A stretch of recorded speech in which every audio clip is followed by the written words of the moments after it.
the sky. I'll sing till the sun rises high. Carnival time is here, magical time of year. And as the time draws near, dreams lift my heart.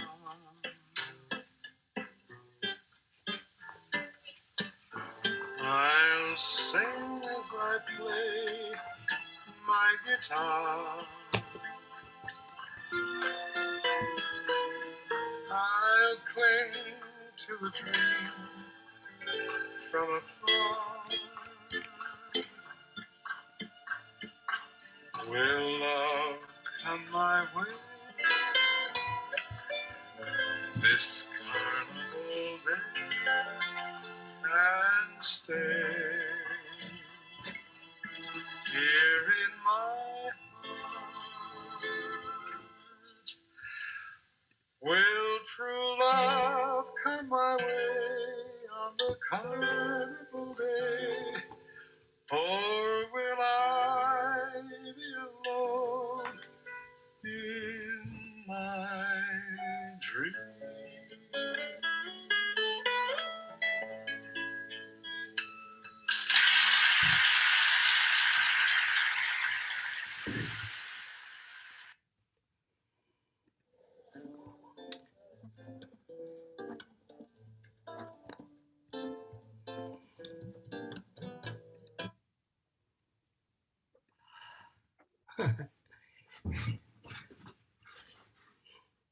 A little bossa nova to start the morning on election day. Can everyone hear me? Yeah? Okay, good. Well, we still have a minute, but I don't know if any of you know that song. It's a bossa nova song from a movie called Black Orpheus. And the reason I played it is because the lyrics are, "The dawn of a beautiful morn, a new song is born." And the image in the movie is of a guitarist who happens to be a mailman. Now, there's a metaphor for today, election day. In this case, the mailman, Orpheus, is the hero of the movie. And he has a woman he's in love with and two little boys who are his hanger-ons, as he, Orpheus, is a wonderful singer. And he says, the little boys say to him, "I know I'm getting started a moment early today, but I'm got the song going." And so the boys say to the master guitarist, "Is it true that you wake up the sun every morning with your guitar?" And he says, "Yes." And then he plays this beautiful love song that again begins,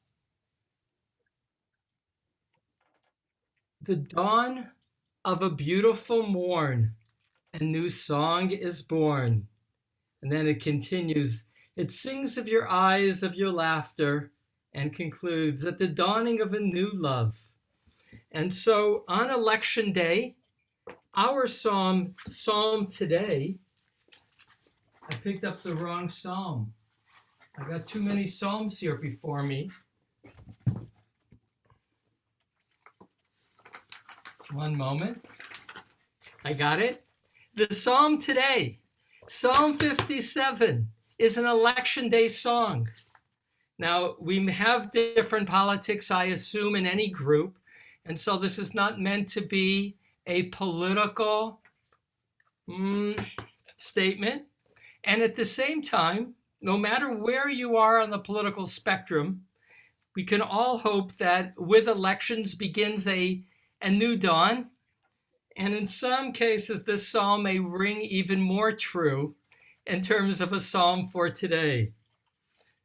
one comment after having played that little piece, that was Perry Como singing an English version of what is a Brazilian song.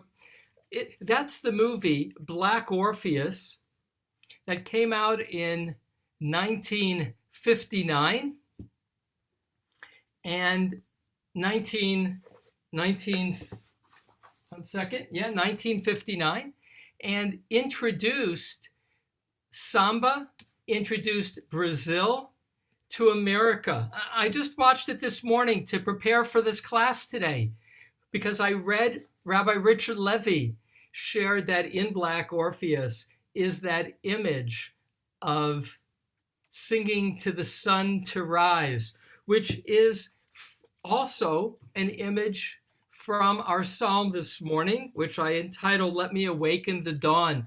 So an aside, this is a Portuguese-Brazilian translation of my book, Does the Soul Survive? And a group of synagogues in Brazil got together and translated it. And Linda and I spent last November, 1 year ago this month, touring Brazil, where I spoke in many different Jewish communities and got to spend some time in Rio de Janeiro, where Black Orpheus takes place. So if you've never seen Black Orpheus, I had until this morning. It makes you want to go to Brazil. It's a beautiful film. All right, so listen with an ear for yourself why you might think this is an election day psalm. Coincidentally, I did not plan it that way, but you will see some of the same motifs we've seen reoccurring in Psalms, namely that of the evildoer, that the psalmist prays to be subdued, or in some cases, as we'll see tomorrow, here's a Vorspeise for tomorrow, Psalm 58, the righteous shall bathe feet in the blood of the wicked. So that's a quote from tomorrow's song. So that's a little bit more violent than today. So today, today's psalm, Psalm 57, let me put it up and read it, do a little analysis, but today, more so, I invite us to read this particular psalm with an eye toward how on this day does it resonate. And so, Psalm 57, let me awaken the dawn. For the conductor of Al Tashchet, of David Amichtam, when he fled from Saul in the cave. Be gracious to me, God, be gracious to me, for in your spirit, for in you, my spirit has taken refuge, and in the shadow of your wings I will shelter until disasters pass. I will call out to God Elyon, to El that accomplishes it for me. God will send from heaven and deliver me from the humiliation of those who yearn to swallow me up. Selah. God shall send forth mercy and truth. My spirit is among lions who lie beside those who are aflame, mortals whose teeth are spears and arrows, and their tongue is a sharp sword. Be exalted over the heavens, God. Over all the earth be your glory. A net they have set for my steps. My spirit is bowed down. They dug before me a pit, and they have fallen into it. My heart is steadfast, God. My heart is steadfast. I will sing and I will hymn. Awaken my glory. Awaken, lute and lyre. Let me awaken the dawn. I will thank you among peoples, my supreme one. I will sing praises to you among the nations. For great until the heavens is your kindness, and until the skies is your truth. Be exalted over the heavens, God, over all the earth, your glory. Well, we'll wind up talking about how this might apply on this day, but first, let me take you back in time to what is considered to be the setting for this psalm, and that's 1 Samuel 24. Once again, in reading Psalms, we are given context to revisit the history of King David. And so this psalm begins with when he fled from Saul in the cave, which is widely identified by the commentators as 1 Samuel 24. But let me get a little running start. Psalms 57, 58, and 59, this week's Psalms, are al tashchet, which means do not destroy. It's distinctive, and you have it now with 3 Psalms in a row as part of the description. Some say that it's the name of a musical instrument that has kind of a mournful sound. Others say that it's the theme of these Psalms, which is a plea to God to not destroy the psalmist. Michtam, as we saw last week, we don't know in the biblical context what it meant, but it would later be understood in Hebrew as an aphorism. And so now the last part of verse 1, when he fled from Saul in the cave. Last week, we had King David fleeing Saul when the Zivites had come where he was hiding and told David of that, and Saul had pursued him. But at the last moment, Saul got a message as they had David encircled, and they said, "You got to come, the Philistines are attacking." And so David flees to the wilderness of En-Gedi. That's the beginning of chapter 24. And there he is in hiding with his men. He's not alone. He has certain troops with him. And here's where it picks up with verse 3. So Saul took 3,000 picked men from all Israel and went in search of David and his men in the direction of the rocks of the wild goats. That's the translation of En-Gedi, which is near the Dead Sea. And he came to the sheepfolds along the way. There was a cave there, and Saul went in to relieve himself. Now David and his men were sitting in the back of the cave. David's men said to him, "This is the day of which the Lord said to you, I will deliver your enemy into your hands. You can do with him as you please." David went and stealthily cut off the corner of Saul's cloak. Verse 6, but afterward David reproached himself for cutting off the corner of Saul's cloak. He said to his men, "The Lord forbid that I should do such a thing to my Lord, the Lord's anointed, that I should raise my hand against him, for he is the Lord's anointed." David rebuked his men and did not permit them to attack Saul. Saul left the cave and started on his way. Then David also went out of the cave and called after Saul, "My Lord King." Saul looked around, and David bowed low in homage with his face to the ground. And David said to Saul, "Why do you listen to the people who say, 'David is out to do you harm'? You can see for yourself now that the Lord delivered you into your hands in the cave today.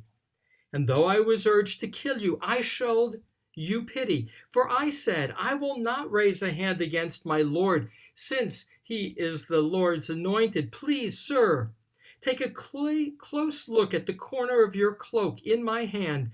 For when I cut off the corner of your cloak, I did not kill you. You must see plainly that I have done nothing evil or rebellious, and I have never wronged you. You are bent on taking my life. May the Lord judge between you and me, and may God take vengeance upon you for me, but my hand will never touch you." It continues in verse 17. When David finished saying these things to Saul, Saul said, "Is that your voice, my son David?" And Saul broke down and wept. He said to David, "You are right, not I. For you have treated me generously, but I have treated you badly. Yes, you have revealed how generously you treated me. For the Lord delivered me into your hands, and you did not kill me. If a man meets his enemy, does he let him go his way unharmed? Surely the Lord will reward you generously, for you have done for me this day. I know that you will become king, and the kingship over Israel will remain in your hands. So swear to me by the Lord that you will never destroy my descendants or wipe out my name from my father's house. David swore to Saul. Saul went home, and David and his men went up to the strongholds. So this song is a turning point in David's life. Though I will add, and this is tomorrow's psalm, King Saul will be persuaded to renew at a later phase the hunt for King David. That's tomorrow with that more destructive language. But today, Psalm 57, at least in the introduction, are words of a moment in David's life where he saw a new beginning, where he saw his righteousness recognized, and more, where he saw and heard King Saul not only acknowledge David's goodness, but foretold that he, without jealousy foretold, would become the king of Israel. And so now verse 2, Chaneni Elohim Chaneni, and that word chen, which is grace, kindness undeserved, kindness expecting nothing in return. Chaneni Elohim Chaneni, kivecha chasaya nafshi, for in you my spirit has taken refuge. And in the shadow of your wings I shall shelter until disasters pass. So this image of the psalmist feeling danger and finding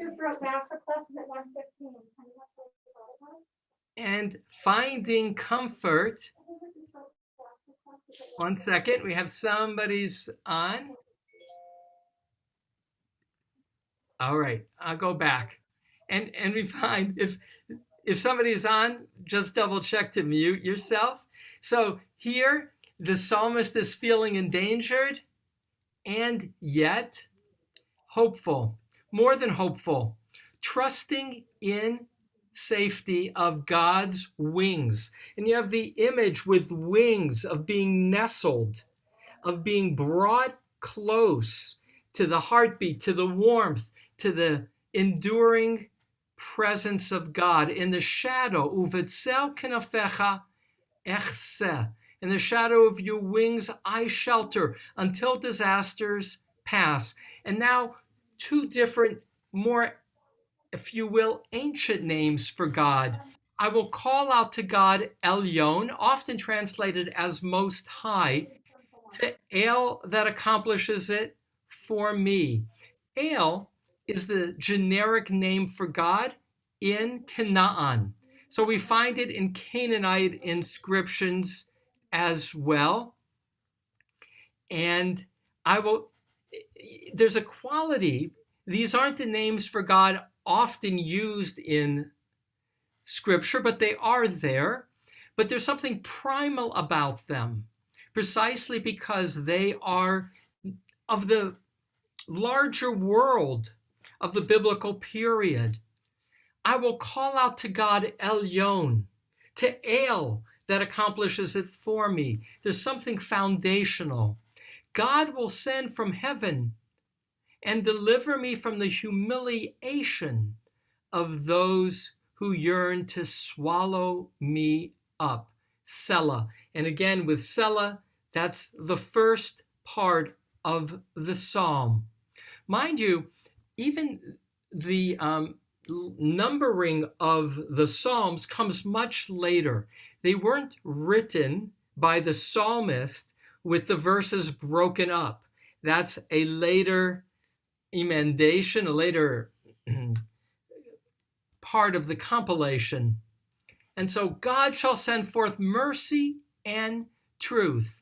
Chasdo va'amito. Chasdo, I will send forth, I usually translate it as kindness and truth. And many of the biblical commentators identify it as the kindness of covenant. It's the kindness of fulfilling expectations of this covenantal agreement. Va'amito, and truth or faithfulness. And now again, back to danger. My spirit is among lions. Some translate it as among young lions. I lie beside those who are aflame. Lo hatim, that's the same word used for those cherubs at the entrance to the Garden of Eden with their fiery swords. Lo hatim, aflame. So he, the psalmist, sees danger. Levaim is sometimes translated as young lions. That the world around him, he can't quite get his rest. He is tossing and turning because of danger. Mortals whose teeth are spears and arrows, and their tongue is a sharp sword. Now a shift in the psalm, a shift from physical danger to the danger of the tongue. It is the tongue that is like a weapon of spears and arrows, a sharp sword that creates that physical danger. It's not contradictory. It's, and some commentators will say that it is, but I see them as intertwined. It is through words that are like spears and arrows that spears and arrows will emerge. And now back to God. Be exalted over the heavens, God, over all the earth be your glory. And back to the enemies. It goes back and forth. And net they have set for my steps. My spirit is bowed down. Some, by the way, instead of my spirit is bowed down, translate this as they bow my neck down, which is a possibility. Which again, in either case, means he's feeling deeply depressed. They dug before me a pit, and now a turning point, but they have fallen into its midst. But they have fallen into the pit, into the trap that they set for me. Selah, and draw the line. And now celebration. The psalm having the enemy fallen into their own trap is now feeling liberated, and he rejoices. Nachon, libi Elohim, steadfast is my heart, God. My heart, steadfast is my heart. Some translate that as firm is my heart. Ashira va'azamra, I will sing and I will hymn. And now, verse 9, awake, Ura is a song. Ura, ura, ura, chivodi. Ura, ura, ura, hanavel. Hanevel v'chinor. Ha'ira shachar. All right. You may know that song. I tried finding it on YouTube, but I couldn't find it. But it's a popular song of celebration in Hebrew. Awake, my glory. Awake, lute and lyre. Let me awaken the dawn. Now, this line, Ira Shachar, let me awaken the dawn, as is the nature of these things, has multiple meanings. It can, well, let me back up. Ura chivodi. Ura, ura, ura, chivodi. Awake, my glory. Now, double entendre. My glory. Glory is the name of God. And one of God's names. It's also identified with that aspect of the divine in us when we reflect God's presence. And so, awake my glory in this moment of celebration could mean, awake my Lord, awake God, let me play instruments and let me sing to you. Or, awake my glory, ura chivodi, could mean, awake within me, my spirit. You who have felt depressed, no longer. Awake, feel renewed, feel reborn. Awake with lute and lyre and instruments in our tradition. Let's underscore that, and we'll see that throughout Psalms. And Psalms are songs, and songs are enhanced by musical instruments. Awake, lute and lyre. And now that line, let me awaken the dawn. And that's where I opened with that song from Black Orpheus that I was so joyed to watch this morning, with the song, The Dawn of a Beautiful Morn, a New Song is Born. And the Let Me Awaken the Dawn has this sense of, why I was in darkness and now the sun is rising. That's a poetic way. Let me awaken the dawn. I who am in darkness will no longer be in darkness. Let me sing to the sun as it rises. For a new sun, the dawn, marks a new beginning, a new phase. And now verse 10, I will thank you, God, among peoples, my supreme one. I will sing praises to you among the nations. For great until the heavens is your kindness. Returning to that word chasdecha in verse 11, and then amitecha. And unto the skies is your truth. Those two are the emblematic qualities of God, kindness and truth. Be exalted over the heavens, God, over all the earth, kivodecha, your glory. This image of glory appeared a little bit early, verse 6. In fact, verse 6 and verse 12 are the same. It's a refrain. Be exalted over the heavens, God, over the earth, your glory. In 6, it's a prayer, right? Here his spirit is among lions. Their tongue is a sharp sword. Here in verse 6, it's a prayer. Be exalted over the heavens, God, over the earth, be your glory. And then he returns back in verse 7 to describing his predicament, his fear.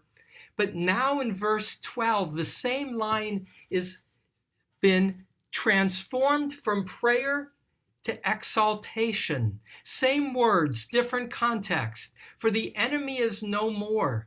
A new dawn has risen.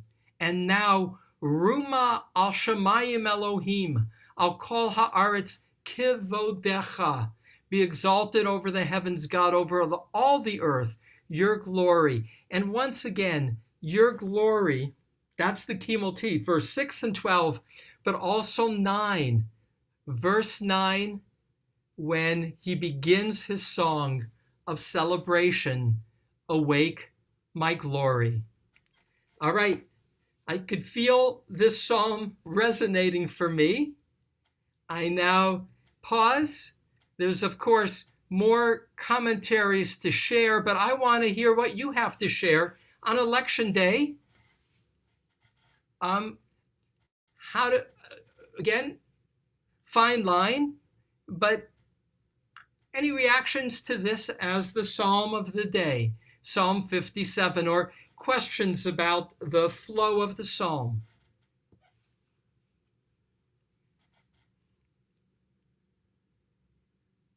All right, I got 2 screens, which delight me. I'm delighted to see we have 23 screens today. So just unmute yourself if you have anything to share about Psalm 57. You know, if I may, and this is just sort of a commentary relative to the idea of elections and the way. Yes, go ahead, Richard. What would you call it? The nature of perhaps the culture at the moment is that it's he says, deliver me from the humiliation of those who yearn to swallow me up. Yeah. Mortal Verse 4. spears and arrows. Yeah. Verse 5.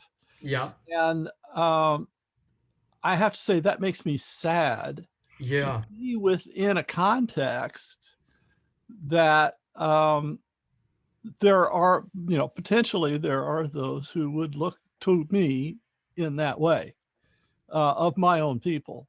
Yeah. That's not to say everybody's that, we could be majoring in the minors, but yet it is sad and maybe in some ways disturbing to be in that kind of context. When I was a kid, when I was young, at least, maybe I was innocent of that, but I also, as I've gotten within this last couple of decades or 3 decades or so, there's more of that context. Anyway, I'm kind of wandering. I'll turn it back over to you. Sorry. No, Richard, that's very helpful to me. And here's what your comment prompted in me, and that is, and I want to say this with humility. There are people on two sides of a political debate, and the fear, frankly, of this next week is however the election turns out, that there will not be violence, that there will not be violent words, that there will not be demonization of the other. And that's what I heard you feeling concerned about. And verse 4 and 5, wherever you are in the political spectrum, is the plea for words not to be swords. And to know, on the flip side, the danger of words to lead to violence. Words created the world in our creation story. And as it says in Proverbs, life and death is within the power of words. So verses 4 and 5. Thank you. Any other, Julia? I was wondering if you were also thinking about the David story as you recounted it, and that he, he's angry at Saul, but he doesn't kill him. He accepts that he has been anointed by God, and our desire in this moment to have the other side accept the voice, not God's voice, but the voice of the people, and not, even though we might be unhappy with the outcome, to get into that cave and maybe cut the cloak, which could be seen as like voicing your opinion, but not engaging in violence. So maybe cutting the cloak, like it's okay to litigate, like this is going to be litigated. So like cutting the cloak is okay, but so not cutting the person. Or... So Julia is an extension of Richard, and that is the image of the cave is one of self-restraint. The soldiers are saying, this is your opportunity to kill Saul. And David says, no, because this is God's anointed, which is to say, to play with it. If we can create a transformation to allow for reconciliation, that's the goal, not the death of the other, even the one who pursued me. The image of South Africa, of the reconciliation period, where people could hear the story and do it with a quality of seeking new dawns, new beginnings, is part of the cave story that Julia sees as the context. Because once again, we don't know how these psalms or what prompted who wrote these psalms, but whoever did, by putting that image of the cave in the outset, saw that description of reconciliation and restraint that enabled reconciliation as the goal. You'll note in Psalm 57, there is no ask for the destruction of the enemy. In this case, the enemy that David feared falls into its own trap. It's not, he doesn't, in this case, he's asking to be delivered from humiliation, delivered from the terror even of the enemy. But in this case, in contrast to tomorrow, which has much more violent imagery of vengeance, that's not Psalm 57. All the more, the image of the cave is restraint and reconciliation. With that, one closing comment by Mimi, and then we'll pull this together. Go ahead, Mimi. Very short, and it is. The last part of verse 2 is, in the shadow of your wings, God's wings, I will shelter until disasters pass, which is in this moment also. Yeah, all the more on this day.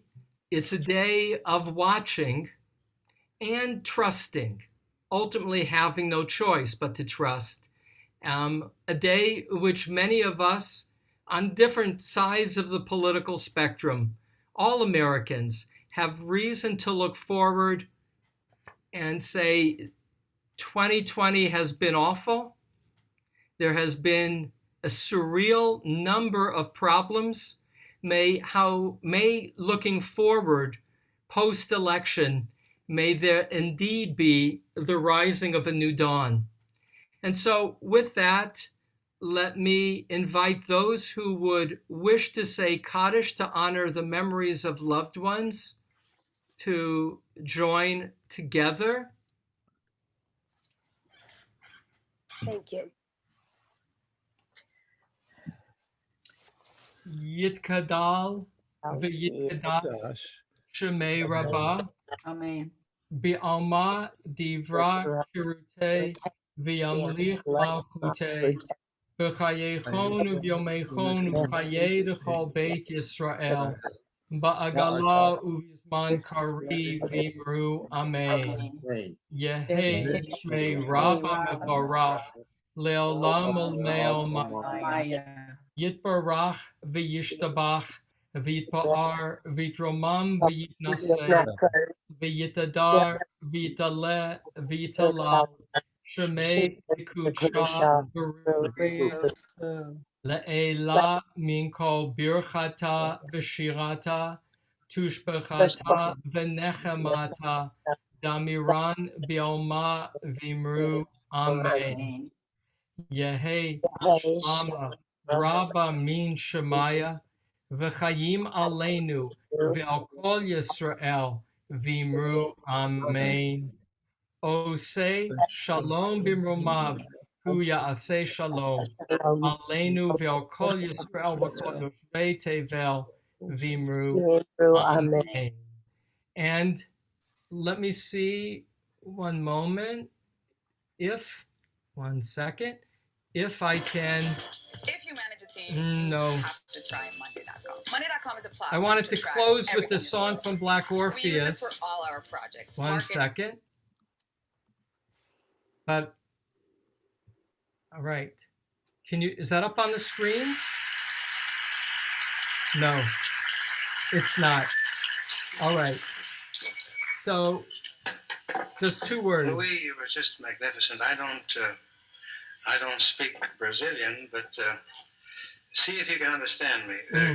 You play. All right. To all. Me sing. 1 second. Together. Music, maybe. All right. I didn't succeed. Watch the movie Black Orpheus, and I hope that we have the chance tomorrow at 9:30 to study Psalm 58 together, a strong psalm entitled, "The Righteous Shall Bathe Feet in the Blood of the Wicked." Strong, unusually strong in terms of a request for vengeance. So have a good day. Be well. God bless. Thank you, Rabbi. Thank you. Thank you very much. You're Bye-bye, welcome. everyone.